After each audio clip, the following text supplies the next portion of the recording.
إن الحمد لله نحمده ونستعينه ونستغفره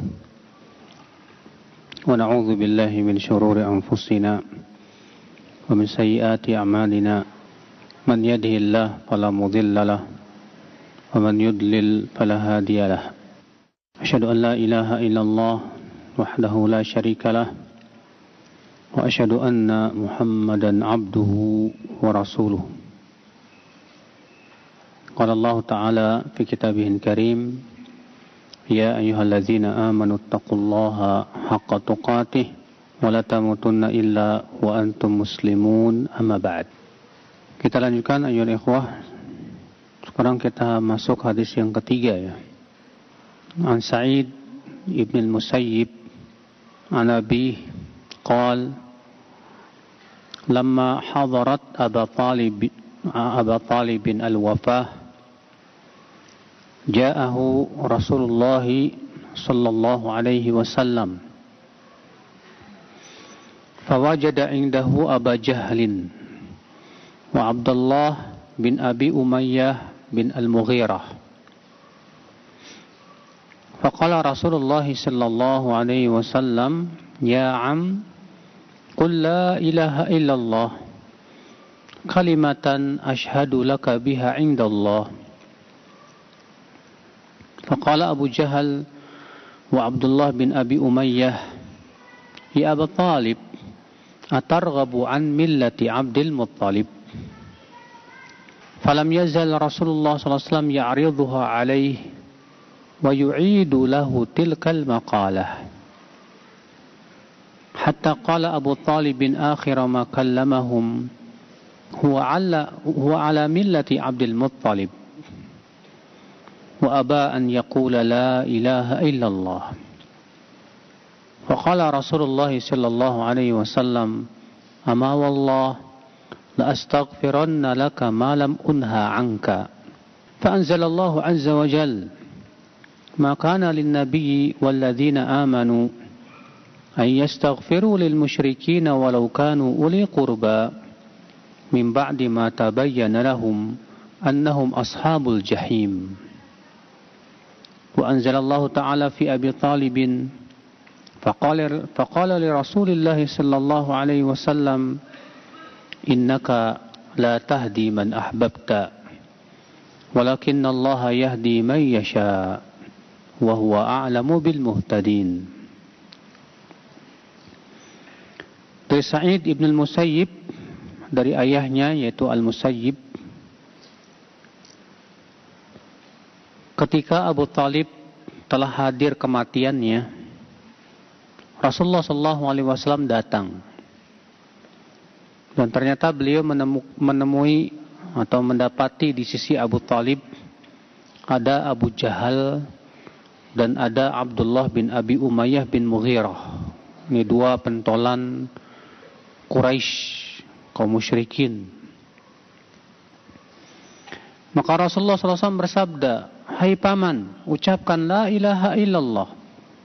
Dengan kalimat itu, aku akan bersaksi untukmu nanti di sisi Allah. Maka berkata Abu Jahal dan Abdullah bin Abi Umayyah itu, hai Abu Talib, apakah kamu membenci agama ayahmu yaitu Abdul Muttalib? Maka Rasulullah SAW terus mengatakan, ucapkan la ilaha illallah, dan mengulang-ulanginya. Dan ternyata Abu Jahal dan Abdullah bin Abi Umayyah pun juga sama mengatakan demikian terus. Sehingga akhirnya ternyata di akhir hayatnya Abu Talib ia menyatakan bahwa dirinya di atas agama ayahnya Abdul Muttalib dan tidak mau mengucapkan la ilaha illallah. Maka Rasulullah SAW bersabda, demi Allah, aku akan mohonkan ampunan untukmu selama aku tidak dilarang oleh Allah. Maka Allah pun menurunkan firman-Nya, tidaklah Nabi dan orang-orang yang beriman layak untuk memohonkan ampunan ya bagi orang-orang musyrikin, walaupun mereka karib kerabat, setelah jelas kepada mereka bahwa mereka penduduk neraka jahanam. Dan Allah pun turunkan tentang Abu Talib.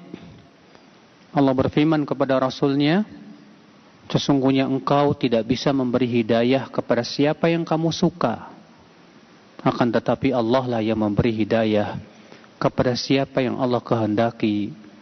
Dan Allah lebih tahu siapa yang berhak mendapatkan hidayah. Hadis ini akhi, kita ambil faidah yang pertama. Bolehnya mendatangi orang kafir yang sedang sakaratul maut untuk mentalkin dia la ilaha illallah.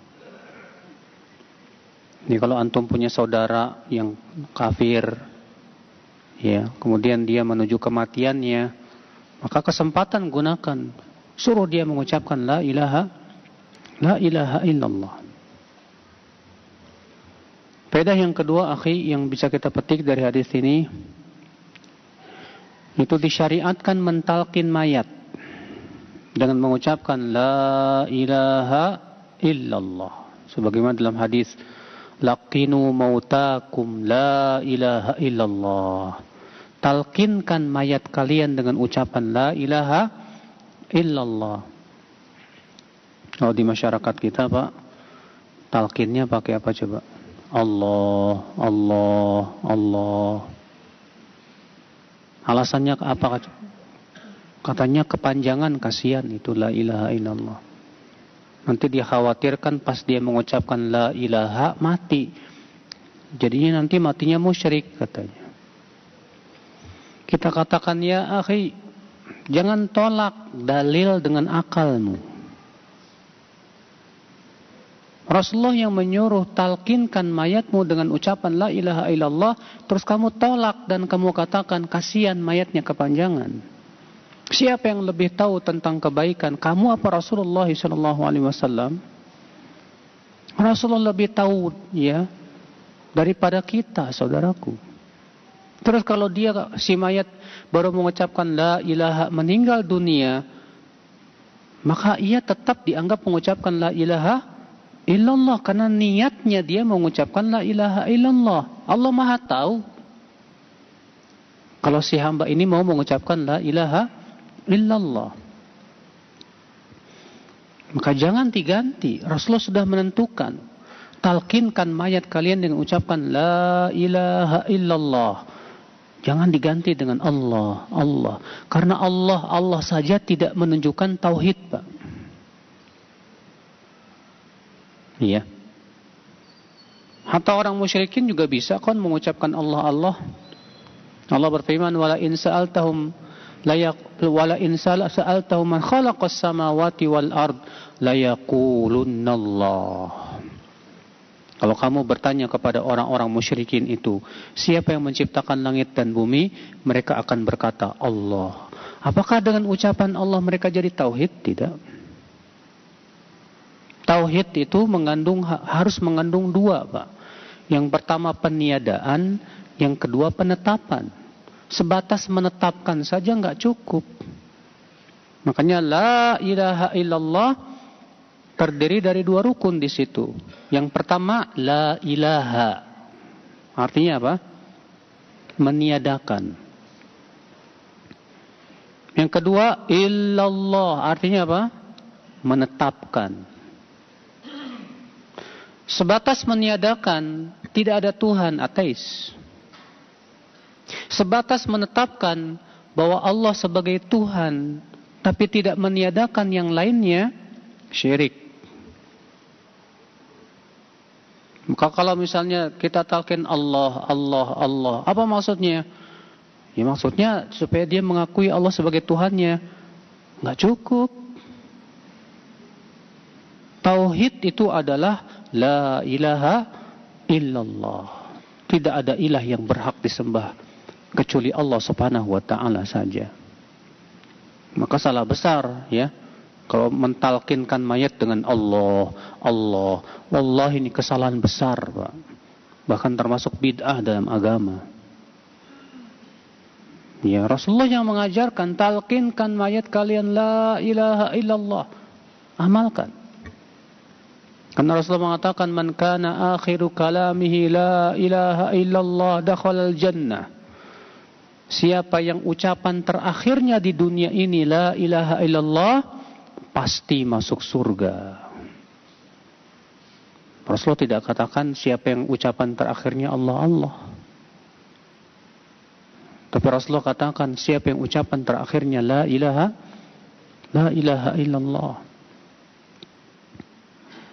Ini faedah yang kedua ya akhi ya, yaitu disyariatkan mentalkin mayat dengan ucapan apa? La ilaha illallah. Faedah yang ketiga, bahaya teman-teman yang buruk. Hadis ini menunjukkan bahaya teman-teman yang buruk. Ketika Rasulullah SAW mendatangi Abu Talib, ternyata di sisi Abu Talib sudah ada dua pentolan Quraisy yang sangat memusuhi Rasulullah SAW. Yang pertama Abu Jahal, yang kedua Abdullah bin Abi Umayyah. Dan biasanya Pak, ketika seseorang meninggal dunia itu ya yang ada di sekitarnya pasti orang-orang terdekatnya Pak. Kalau ternyata orang-orang terdekat antum, orang-orang yang buruk, merekalah yang akan berada di sekitar antum. Tapi kalau teman-teman antum orang-orang yang saleh, merekalah yang akan berada di sekitar antum biidznillah. Oleh karena itulah ya akhi, ya, teman-teman yang buruk ini bahaya dalam agama, Pak. Rasulullah SAW bersabda, al-mar'u ala dini khalilih. Seseorang itu di atas agama siapa? Teman akrabnya. Khalil itu teman apa? Akrab, bukan sebatas teman biasa. Khalil itu dari kata khullah, yaitu ya teman yang betul-betul kita akrab, yang kita curhat sama dia. Makanya dalam Islam tidak ada istilah gaul sama siapa aja, tidak ada itu. Terkadang banyak pemuda itu merasa malu disebut kuper. Apa kuper tuh Pak? Kurang pergaulan katanya. Gara-gara takut disebut kuper, akhirnya bergaul sama siapa aja, akhirnya malah tersesat jalan. Kurang pergaulan itu maksudnya apa? Kalau kurang pergaulan sama orang-orang buruk, bagus. Tapi kalau kurang pergaulannya sama orang-orang soleh, ini nggak bagus, Pak. Kita bergaulnya dengan orang soleh yang bisa menambah keilmuan kita, menambah keimanan kita, mengingatkan kita kepada kehidupan apa? Akhirat. Makanya teman yang soleh itu tandanya itu, Pak. Kalau kita duduk bermajelis sama dia, itu menambah keimanan, ya, menyebabkan kita ingat akhirat. Tapi kalau kita duduk sama dia, isinya obrolannya awewe, ya, isinya obrolannya cuma dunia, tidak menambah keimanan. Percuma duduk sama orang seperti itu, ya. Nah, ini akal Islam, azani Allah wa iyyakum. Jadi di sini menunjukkan bahaya teman apa? Buruk.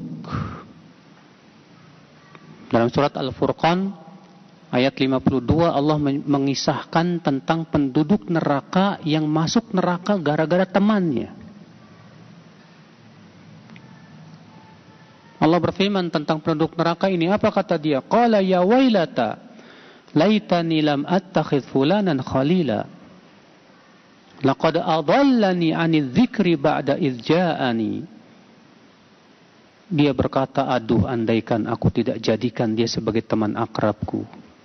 Sungguh ia telah menyesatkan aku dari kebenaran setelah kebenaran datang kepadaku.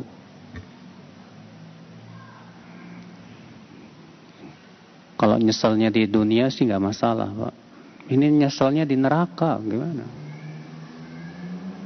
Masuk neraka gara-gara salah berteman. Ini bahaya ya akhi. Makanya masalah pertemanan dalam Islam itu sangat diperhatikan, Pak. Dan kita pernah membacakan hadisnya. ya dulu, bahwa kaum mukminin ketika telah melewati jembatan Sirat yang terbentang di atas api neraka, maka mereka datang kepada Allah dan berkata, "Ya Rabb, ikhwanuna alladzina kanu ma'ana yusalluna ma'ana wa yasumuna ma'ana." Ya Rabb, ya, itu kawan-kawan kami, teman-teman kami, saudara-saudara kami yang dahulu sholat bersama kami, berpuasa bersama kami, keluarkan mereka dari api neraka ya Allah. Maka Allah berfirman, silakan kalian keluarkan mereka, orang-orang yang kalian kenal, yang mengucapkan la ilaha illallah, keluarkan dari api neraka. Maka kemudian kaum mukminin pun mengeluarkan teman-temannya dari api neraka. Wallahi manfaat banget Pak, berteman dengan orang soleh itu di dunia dan akhirat manfaatnya Pak. Di dunia kita dapat, ya, bisa istiqomah kalau bertemu dengan mereka. Semangat menuntut ilmu kita terus terpelihara ketika kita berteman dengan mereka. Semangat menaati Allah terpelihara ketika kita berteman dengan mereka. Walaupun tentunya akhi, berteman dengan orang soleh itu butuh kesabaran juga. Karena teman kita yang soleh itu bukan malaikat. Dia juga manusia, punya kekurangan. Makanya Allah menyuruh Rasulullah SAW untuk sabar, ya, terhadap orang-orang soleh itu. Allah berfirman, "Wasbir nafsaka ma'al ladzina yad'una rabbahum bil ghadati wal 'ashiyyi yuriduna wajhah. Wa la ta'du 'ainaka 'anhum turidu zinatal hayatid dunya." Sabarkan dirimu bersama orang-orang yang senantiasa menyeru Rabb-Nya di waktu pagi dan petang. Dan jangan palingkan matamu dari mereka hanya karena mengharapkan kehidupan dunia. Di sini Allah menyuruh Rasulnya sabar. Berteman dengan orang soleh itu harus sabar. Karena teman kita yang soleh sekali lagi bukan malaikat Pak. Kita kalau bergaul sama teman, lama-lama kita akan mendapatkan kekurangannya, pasti itu. Kita akan dapatkan borok-boroknya, pasti itu Pak. Tapi ingat, ya, kesalahan dia yang 1, 2, 3 itu tidak ada apa-apanya dibandingkan dengan kesolehan dia, ketakwaan dia. Air kalau sudah sampai 2 kulah tidak membawa najis. Jangan sampai kita berteman gayanya kayak cewek Pak. Perempuan itu gara-gara 1 kesalahan dilupakan semua kebaikan. Kalau antum sifatnya seperti itu, gara-gara 1 kesalahan teman kamu tinggalkan teman kamu, berarti manhaj kamu manhaj perempuan. Iya. Baik, akhi, kita ambil faidah yang ketiga atau yang keempat. Hadis ini kita ambil faidah bahwa kufur iba wal istikbar termasuk kufur besar. Kufur enggan dan sombong itu termasuk kufur besar. Dulu kita pernah menjelaskan bahwa kufur besar ada 6 macam. Pernah enggak? Hah? Ingat enggak? Saya menjelaskan kufur besar ada 6 macam. Ada kufur takdzib, kufur juhud, kufur iba wal istikbar, kufur i'rad, kufur nifaq, dan kufur syak. Ya. Saya enggak yakin antum ingat. Ya.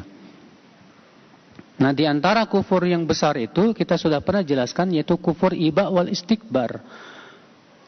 Apa itu kufur iba wal istikbar? Yaitu orang yang mengakui kebenaran Islam dengan hati dan lisannya, Pak. Hatinya mengakui kebenaran Islam, lisannya juga mengucapkan Islam itu benar, tapi dia sombong dan enggan, tidak mau masuk Islam. Nah, ini contohnya kufurnya Abu Talib. Abu Talib mengakui loh Pak, bahwa agama Nabi Muhammad itu benar Pak. Bahkan syair beliau masyhur banget. memuji tentang agama Rasulullah sallallahu alaihi wasallam. Bahkan Abu Talib yang menyifati agama Rasulullah itu sebagai apa? Khairul adyan, sebaik-baik agama, saudara. Tapi kenapa Abu Talib tidak mau masuk Islam, Pak? Tidak mau mengucapkan la ilaha illallah karena dua. Yang pertama gara-gara teman yang buruk. Yang kedua karena ini dia, ada sifat enggan dan sombong. Dia lebih mendahulukan agama bapaknya dibandingkan agama Rasulullah sallallahu alaihi wasallam. Iya. Maka dari itulah, Pak, di antara tabir hidayah yaitu adalah adanya kesombongan di hati seseorang. Di antara tabir hidayah lebih mendahulukan keyakinan nenek moyang daripada agama para rasul. Abu Talib lebih mendahulukan agama nenek moyangnya. Dan beliau mengikrarkan di akhir hayatnya bahwa ia mati di atas agama bapaknya, yaitu Abdul Muttalib. Lebih dia sukai daripada kebenaran yang dibawa oleh Rasulullah, padahal Abu Talib tahu itu benar.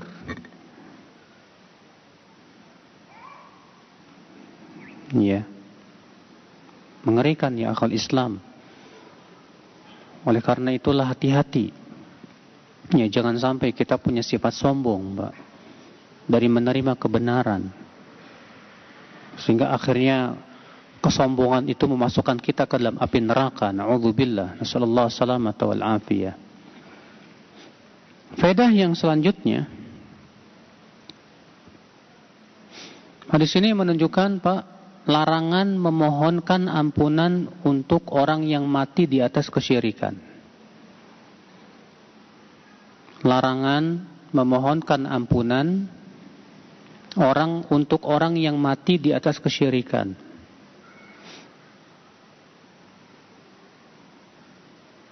Allah Ta'ala berfirman dalam surat At-Taubah itu, ما كان للنبي والذين آمنوا أن يستغفروا للمشركين ولو كانوا أولي قربى من بعد ما تبين لهم أنهم أصحاب الجحيم. Tidak boleh seorang nabi dan orang-orang yang beriman memohonkan ampunan untuk orang-orang musyrikin, tuh lihat, walaupun itu karib kerabat mereka sendiri, setelah jelas kepada dia bahwa dia termasuk penduduk neraka Jahannam. Artinya sudah jelas kalau dia matinya di atas kekafiran, ya, maka tidak boleh kita memohonkan ampunan buat mereka. Dalam hadis riwayat Muslim dalam sahihnya, Pak, Rasulullah minta izin kepada Allah untuk berziarah ke kubur ibunya, maka Allah mengizinkan. Kemudian Rasulullah minta izin kepada Allah untuk memohonkan ampunan untuk ibunya, maka Allah tidak mengizinkan. Maka Rasulullah SAW pun menangis, seperti menangisnya anak kecil di sisi ibunya. Kasihan.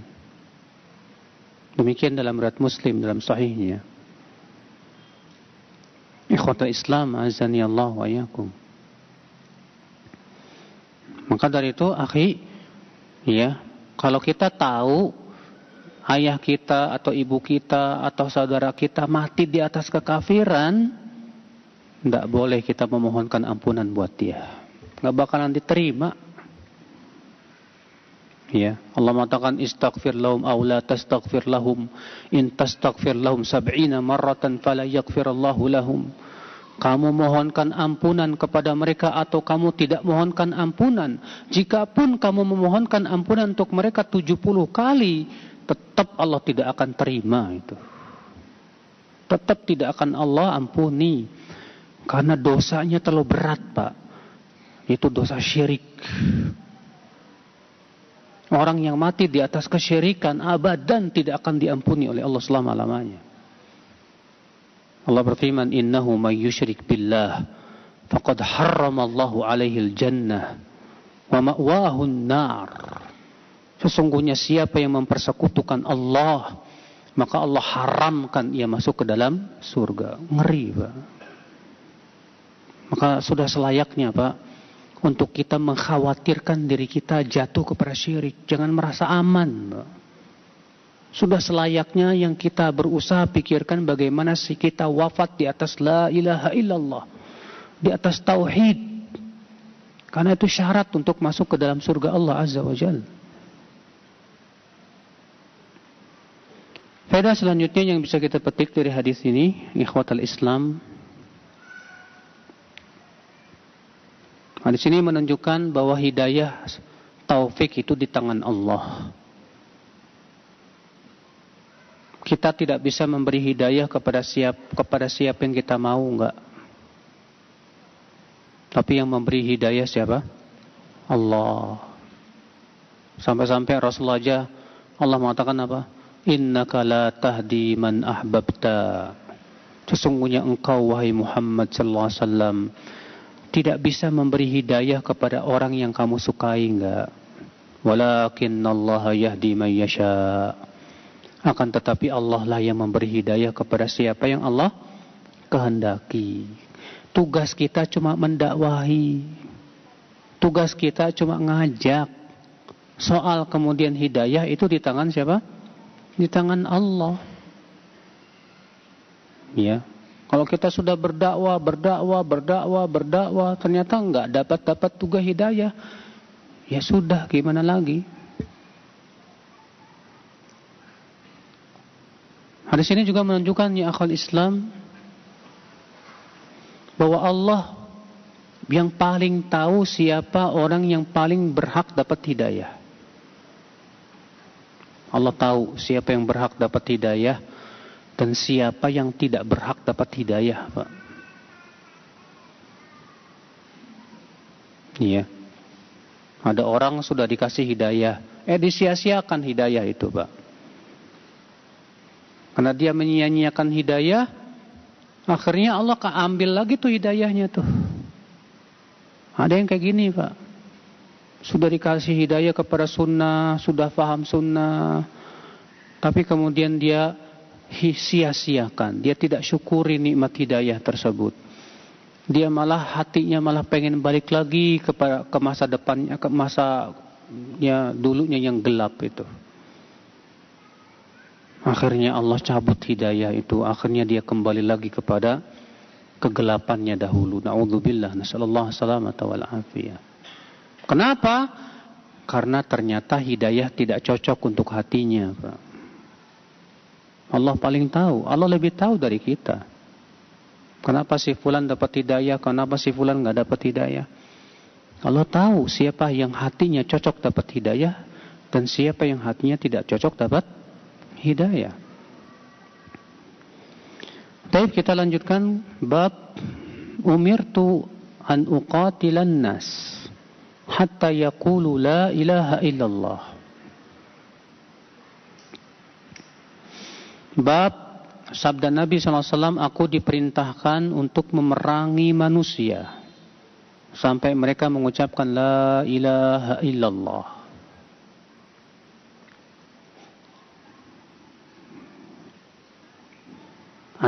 Hadis yang keempat, an Abi Hurairah radhiyallahu anhu qala lamma tuwfiya Rasulullah sallallahu alaihi wasallam wastukhlifa Abu Bakrin ba'dah wa kafara man kafara minal Arab qala Umar ibn Khattab radhiyallahu anhu li Abi Bakr kaifa tuqatilun nas wa qad qala Rasulullah sallallahu alaihi wasallam umirtu an uqatilan nas hatta yaqulu la ilaha illallah faman qala la ilaha illallah faqad asama minni ma lahu wa nafsah illa bihaqqihi wa hisabuhu 'ala Allah. Faqala Abu Bakar radhiyallahu anhu wallahi la uqatilanna man farraqa baina as-salati waz-zakah fa inna az-zakata haqqul mal wallahi law mana'uni 'iqalan kanu yu'addunahu ila Rasulillah sallallahu alaihi wasallam laqataltuhum ala man'ih. Faqala Umar ibn Khattab radhiyallahu anhu fa wallah ma huwa illa an ra'aitu Allah qad syaraha sadra Abi Bakrin lil qital fa'araftu annahu al-haq. Dari Abu Hurairah, semoga Allah meridainya, ketika Rasulullah SAW telah wafat, ketika Rasulullah telah wafat dan Abu Bakar pun diangkat menjadi khalifah, dan banyak orang-orang Arab yang kafir kembali, yang kembali murtad, dan Abu Bakar ingin memerangi mereka, karena kan kelompok yang diperangi Abu Bakar itu ada 3, Pak. Ada 3 kelompok yang diperangi oleh Abu Bakar. Yang pertama, orang-orang yang murtad dan kembali lagi kepada agamanya dahulu.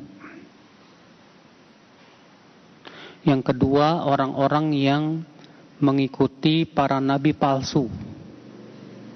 Ya, yang mengikuti Musailamah Al-Kadzab. Demikian pula yang mengikuti Al-Aswad Al-Insi yang ada di Yaman. Kelompok yang ketiga yang diperangi oleh Abu Bakar yaitu orang-orang yang tidak murtad tapi tidak mau membayar zakat kepada Abu Bakar. Dengan alasan katanya zakat itu hanya khusus ketika Rasulullah hidup saja. Maka Abu Bakar memerangi mereka supaya mereka membayar apa? Zakat. Nah, Umar merasa heran kepada Abu Bakar. Kok Abu Bakar memerangi orang yang mengucapkan la ilaha illallah? Dia masih mengucapkan la ilaha illallah, kok diperangi? Hanya karena tidak bayar apa? Zakat. Maka apa kata Umar kepada Abu Bakar? Ya, kaifa tuqatilun nas? Bagaimana kamu hendak memerangi mereka? Sementara Rasulullah SAW bersabda, aku diperintahkan untuk memerangi manusia sampai mengucapkan la ilaha illallah. Siapa yang mengucapkan la ilaha illallah, sungguh ia telah terlindung harta dan darahnya dariku, kecuali dengan haknya, dan hisabnya dikembalikan kepada Allah Subhanahu wa ta'ala. Umar di sini memahami hadis ini apa? Kalau mereka sudah mengucapkan la ilaha illallah, tidak boleh diperangi lagi. Tapi apa jawaban Abu Bakar? Ini menunjukkan bahwa Abu Bakar lebih faqih dari Umar. Iya. Apa kata Abu Bakar? Demi Allah, aku akan perangi orang yang membedakan antara sholat dan zakat. Karena zakat itu hak harta. Karena kan Rasulullah mengatakan di situ apa? Apabila dia mengucapkan la ilaha illallah, maka terpeliharalah darah dan hartanya dariku kecuali dengan haknya. Maka Abu Bakar memahami kata-kata kecuali dengan haknya. Apa itu? Bahwa harta itu hak, ya. Bahwa zakat itu hak harta. Sebagaimana orang yang meninggalkan sholat, dan Umar sudah tahu bahwa orang yang meninggalkan sholat harus diperangi dalam Islam. Lalu apa bedanya kata Abu Bakar dengan zakat? Tidak ada bedanya. Karena zakat itu hak apa? Harta. Namun terluput pada mereka berdua, Pak, hadis lain yang lafadznya lebih lengkap, yang diriwayatkan oleh Abdullah bin Umar. Ya, Rasulullah bersabda, umirtu an uqatilan nas hatta yashhadu an la ilaha illallah wa anna Muhammadar Rasulullah wa yuqimus shalah wa yu'tuz zakah. Di dalam lafaz Abdullah bin Umar ternyata lebih lengkap periwayatannya. Aku diperintahkan untuk memerangi manusia sampai mereka mengucapkan la ilaha illallah Muhammad Rasulullah, mendirikan sholat, membayar apa? Zakat. Kalaulah Abu Bakar dan Umar tahu lafaz ini, hilang masalah. Umar pun juga akan paham. Iya.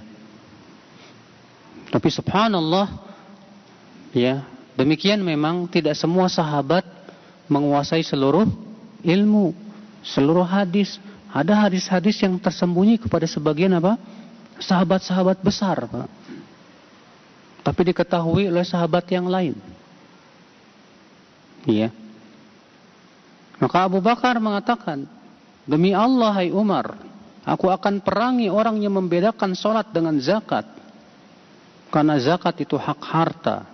Demi Allah, kalaulah mereka tidak mau membayar zakat berupa iqal. Iqal itu kalau antum melihat orang Arab pakai ikat kepala, pernah lihat kan? Itu namanya iqal, ya.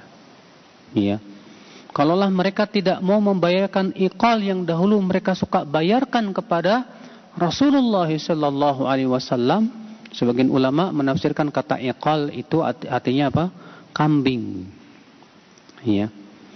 Sungguh aku akan perangi mereka karena mereka tidak mau bayar itu. Maka Umar bin Khattab berkata, demi Allah, ya, aku melihat Allah telah membuka kepada Abu Bakar pemahaman. Ya. Dan aku melihat Abu Bakar di atas kebenaran.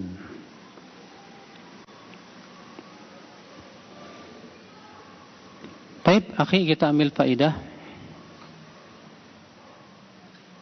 Faidah yang pertama, hadis ini menunjukkan manqibatu Abi Bakar. Keistimewaan Abu Bakar. Di mana ya, keistimewaan Abu Bakar dalam hadis ini yang pertama apa? Bahwa beliau khalifah yang pertama setelah Rasulullah sallallahu alaihi wasallam. Dan beliau, Pak, menjadi khalifah itu dengan nas langsung dari Rasulullah sallallahu alaihi wasallam. Kata Rasulullah apa? Wa ya'ballahu wal mu'minuna illa Abu Bakar. Allah dan kaum mukminin enggan kecuali untuk memilih Abu Bakar.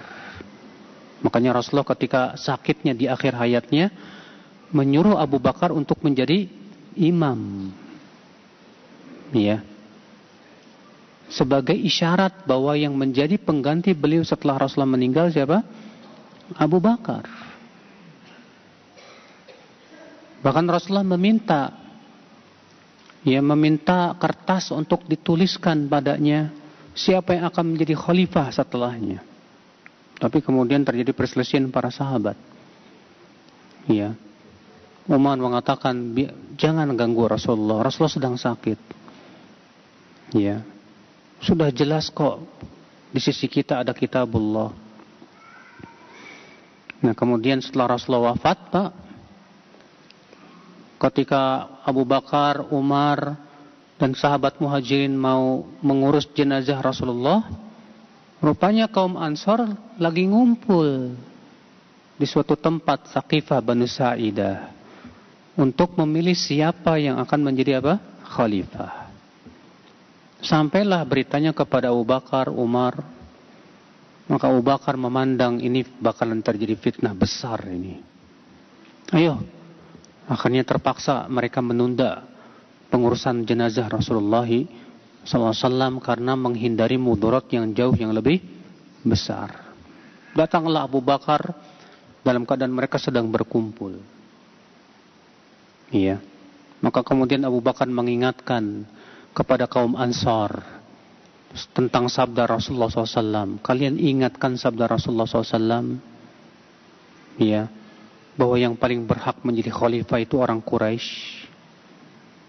Kalian sendiri tahu kan Rasulullah SAW mengatakan, ya, bahwasanya yang berhak menjadi amir itu orang-orang Quraisy. Akhirnya mereka sadar. Maka kemudian mereka langsung memegang tangan Abu Bakar. Kemudian mereka sepakat untuk baiat kepada Abu Bakar radhiyallahu anhu wa ardhah. Ya, dan memang berhak. Karena beliau memang manusia yang terbaik setelah Rasulullah sallallahu alaihi wasallam. Abdullah bin Mas'ud mengatakan, kami dahulu di zaman Rasulullah masih hidup menganggap bahwa manusia yang terbaik itu Abu Bakar kemudian Umar. Kesepakatan seluruh sahabat. Iya. Manqibah Abu Bakar yang kedua apa di sini, Pak? Keistimewaan Abu Bakar itu memerangi orang-orang yang murtad dan orang-orang yang mengikuti para nabi yang palsu. Ya. Bahkan Rasulullah sebelum meninggal dunia, Rasulullah sudah mengirim pasukan untuk berperang melawan Romawi di bawah kepemimpinan Usamah bin Zaid. Tapi ketika pasukan ini sedang dalam perjalanan, terdengarlah berita bahwa Rasulullah meninggal dunia. Setelah Abu Bakar jadi khalifah, maka para sahabat meminta, "Hai Abu Bakar, pasukan yang Rasulullah kirim itu tarik lagi. Karena masalahnya banyak orang-orang Arab yang murtad. Demikian pula para pengikut Nabi palsu semakin kuat. Bagaimana kita akan melindungi kota Madinah ini sementara pasukan pergi?" Apa kata Abu Bakar? Luar biasa. "Demi Allah, aku tidak akan pernah menarik pasukan yang telah dikirim oleh Rasulullah SAW." Iya. Maka Abu Bakar tetap mengirim pasukan tersebut. Dan ternyata subhanallah, Pak, dengan dikirimnya pasukan itu ada hikmah yang sangat besar. Ada sebagian kabilah-kabilah yang tadinya mau murtad nggak jadi murtad. Karena mereka melihat ternyata kaum muslimin punya pasukan yang sangat kuat sekali. Banyak hikmahnya ternyata. Iya. Baik, kita ambil faidah yang kedua dari hadis ini. Hadis ini menunjukkan bolehnya berdialog secara ilmiah. Lihat Abu Bakar, ya, ketika memerangi suatu kaum yang mereka itu tidak mau bayar zakat, padahal mereka, ya, masih di atas la ilaha illallah, tidak murtad. Umar merasa heran, kok Abu Bakar kayaknya bertabrakan dengan dalil deh. Maka Umar istilahnya protes sama Abu Bakar. Apa kata Umar? "Hai Abu Bakar, kenapa engkau memerangi suatu kaum yang mereka masih di atas la ilaha illallah hanya karena mereka tidak mau bayar zakat? Sementara Rasulullah bersabda, aku diperintahkan untuk memerangi manusia sampai mereka mengucapkan la ilaha illallah, sementara mereka mengucapkan la ilaha illallah." Iya. Maka ternyata tersembunyi pada Umar, ya, sebuah pemahaman yang kemudian Abu Bakar memahamkan Umar tentang hadis tersebut. Itu sabda Nabi SAW, "Illa bihaqqih," kecuali dengan apa? Dengan haknya. Maka Abu Bakar mengatakan, "Ya, demi Allah, hai Umar, aku akan perangi orang yang membedakan antara sholat dan zakat. Karena zakat itu haknya harta." Masya Allah, ikhwatul Islam, azani Allah wa iyyakum. Nah, ini menunjukkan, Pak, sikap bijaknya para sahabat. Para sahabat itu ketika ada perselisihan itu hanya terjadi pada mereka para ulama-ulama besarnya saja. Selesai, nggak sampai ke bawah. Ya, kayak di zaman sekarang, kalau nggak setuju diumumin kemana-mana. Ya, di media dan yang lainnya, provokasi dan yang lainnya. Yang akhirnya malah runyem. Udah gitu, orang-orang bodoh pun ikut bicara lagi. Kalau di zaman sahabat dahulu yang berbicara khusus para ulama saja sudah. Yang lainnya diam. Kalau kita enggak, semua mau ngomong. Nah, akhirnya fitnah semakin dahsyat. Fa Allahul musta'an wal istiqlal. Di sini menunjukkan juga kepada keistimewaan Umar. Di mana Umar waqaf, ya, ala hududillah. Umar ketika melihat ternyata Abu Bakar yang benar, maka Umar tidak malu untuk rujuk kepada kebenaran. Makanya arruju ilal haq khairun minat tamadi al batil. Merujuk kebenaran itu lebih baik daripada ngeyel di atas apa? Kebatilan. Di sini juga menunjukkan, Pak, bahwa dialognya para sahabat itu di atas ilmu dan dalil. Enggak kayak kita, terkadang kita dialognya apa, Pak? Ngeyel-ngeyelan. Yang menang siapa, Pak? Yang paling ngeyel. Ya. Lihat Abu Bakar dan Umar, dialognya ilmiah banget, Pak. Masya Allah. Tujuannya mencari kebenaran. Iya. Nah, di sini menunjukkan, Pak, bahwa terkadang tersembunyi sebuah ilmu kepada ulama besar. Terkadang seorang ulama yang luar biasa ilmunya, ternyata tersembunyi padanya apa? Sebuah pemahaman dalam sebuah hadis. Lumrah, Pak, enggak masalah. Kalau antum dapati ustadz antum yang Masya Allah ilmunya, ternyata qadarullah beliau belum sampai sebuah ilmu yang antum tahu. Lumrah manusia. Namun terkadang kita yang merasa tahu langsung merendahkan dia. Alah, cuma ilmu segitu aja nggak tahu. Berarti ustadz ini bahlul ini. La ilaha illallah. Padahal yang bahlul dia. Dia nggak tahu. Dia antum taunya baru itu. Sementara dia taunya 1000 kali lipat dari antum. Hanya karena gara-gara dia tidak tahu satu permasalahan antum tahu, langsung antum meremehkan. Ini menunjukkan kita punya sifat sombong. Istikbar. Ya, tidak layak ya, akhi. Ya, makanya para ulama setinggi apapun ilmunya, sedalam apapun keilmuannya, terkadang tersembunyi padanya pada sebagian ilmu, lumrah itu. Iya. Faedah selanjutnya, insyaallah faedah hadis ini kita lanjutkan pada pertemuan yang akan datang, karena hadis ini harus dijelaskan supaya tidak dipahami bahwa Islam itu agama perang. Karena Rasulullah SAW mengatakan, aku diperintahkan oleh Allah untuk memerangi manusia. Nanti orang jadi berpikir, wah ternyata benar Islam itu agama teroris, agama perang. Ini harus dijelaskan hadis ini. Wabillahi taufik.